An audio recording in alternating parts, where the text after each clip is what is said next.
Halo semua, perkenalkan nama gue Derek. 2,5 tahun yang lalu gue memulai perjalanan hidup sehat gue. Ya, waktu itu corona itu masih merek bir, dimana sekarang corona itu adalah merek penyakit. Kenapa? Karena pada saat itu gue merasa fisik gue udah gak proporsional lagi. Perut gue buncit, pipi gue cabi, dan setiap kali ngaca seperti ada suara.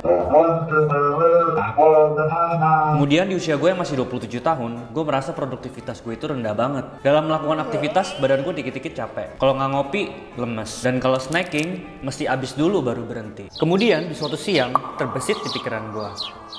Bagaimana kalau gue mencoba untuk hidup lebih sehat? Logikanya, kalau gue hidup sehat, fisik gue pasti ada perubahan. Cuman yang bikin gue penasaran, apa kualitas hidup gue bisa meningkat kalau gue hidup sehat? Nah, kemudian gue ambil laptop gue dan gue mulai surfing deh di internet. Setelah sebulanan surfing, gue paham bahwa definisi hidup sehat itu seperti mengartikan arti hidup. Setiap orang punya definisi hidup sehatnya masing-masing. Contohnya, buat Bapak Fadli, mungkin hidup sehat itu harus menurunkan berat badan karena sudah overweight dan menyebabkan aktivitas fisiknya menjadi terbatas. Atau mungkin buat Pak Joko itu sebaliknya. Buat Pak Joko, hidup sehat itu harus menambahkan berat badan karena dia terlalu kurus agar terhindar dari penyakit. Atau mungkin buat Bapak Rai, hidup sehat itu harus punya badan berotot dan perut yang six pack. Atau mungkin buat golongan micin, menurut mereka fisik itu nggak penting. Yang penting mereka hidup sehat-sehat aja dan terhindar dari penyakit. Pada saat itu, gue mendefinisikan hidup sehat gue untuk memiliki tubuh yang atletis, kualitas hidup yang baik, tanpa mengonsumsi vitamin dan suplemen sama sekali. Termasuk di dalamnya seperti whey protein, obat diet, dan obat-obat sejenisnya. Kenapa? Waktu dulu gue lagi research tentang bagaimana mendapatkan tubuh yang atletis, gue tersentak sama satu influencer yang lagi menjelaskan suplemen-suplemen yang dia konsumsi sehari-hari. Influencer ini punya bentuk fisik yang impian, six pack, berotot, tinggi, ganteng pula. Tapi waktu nonton, gue kaget kenapa suplemen yang dia konsumsi itu banyak banget. Nah, pada saat itu, gue ingin bereksperimen. Bisa nggak sih kalau gue mempunyai tubuh yang atletis tanpa mengonsumsi vitamin dan suplemen? Langkah-langkah lain apa aja yang gue ambil?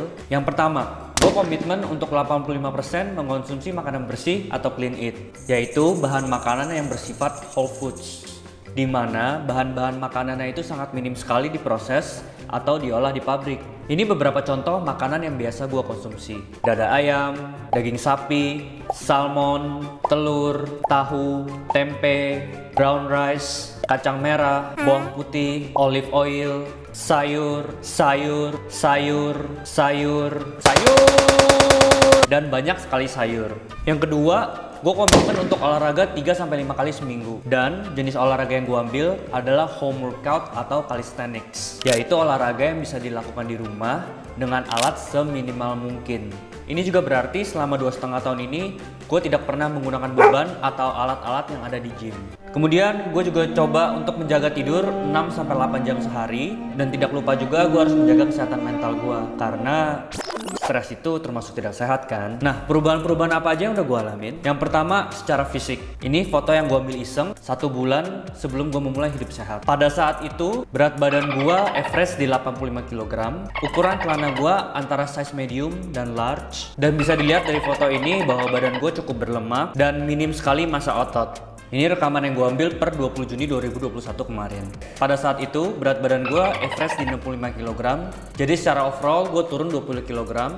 Ukuran celana gue turun menjadi extra small. Kadar lemak di tubuh gue sudah cukup menurun dan bertambahnya massa otot.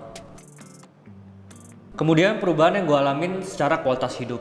Dan menurut gue ini perubahan yang sangat signifikan banget. Yang pertama, gue merasa mood gue lebih stabil, dimana gue lebih tenang dalam menghadapi masalah, lebih jarang marah, dan berakibat gue lebih bijaksana juga dalam mengambil keputusan-keputusan kecil setiap harinya. Yang kedua, gue merasa produktivitas gue itu meningkat 40-50%, dimana gue mempunyai energi yang lebih banyak untuk melakukan hal yang lebih lagi setiap harinya. Yang ketiga, gue lebih fokus dan lebih mudah berkonsentrasi. Dan selama 2,5 tahun ini gue bersyukur gue tidak pernah berobat ke rumah sakit sama sekali.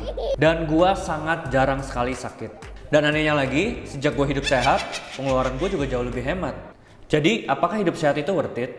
Buat gua, ya. Dan menurut gua, ini sangat worth it banget. Memang hidup sehat itu butuh pengorbanan. Tidak sedikit waktu, energi, dan perubahan gaya hidup. Dan di Indonesia bisa dikategorikan sebagai sesuatu yang tidak mudah. Tapi gue cukup yakin, effort yang kalian keluarkan untuk hidup sehat dan hasil yang didapatkan itu nggak akan pernah sebanding. Seberapa besar effort yang kalian keluarkan, hasil positif yang didapatkan itu pasti akan lebih besar dampaknya. Simpelnya, kalau kalian dengan hidup sehat, produktivitas bisa meningkat 50%, artinya kalian bisa melakukan hal yang lebih lagi. Mungkin dalam mencari uang, kalian bisa lebih giat lagi. So, dari channel gue ini, gue mau sharing tentang apa aja yang udah gue pelajari dan pahami tentang hidup sehat. Dan semoga bisa menjadi masukan buat yang belum atau mau memulai hidup sehat. Dan tentu saja di masa corona ini bisa membuat Indonesia menjadi lebih sehat. So that's it. Stay tuned and remember, health is wealth.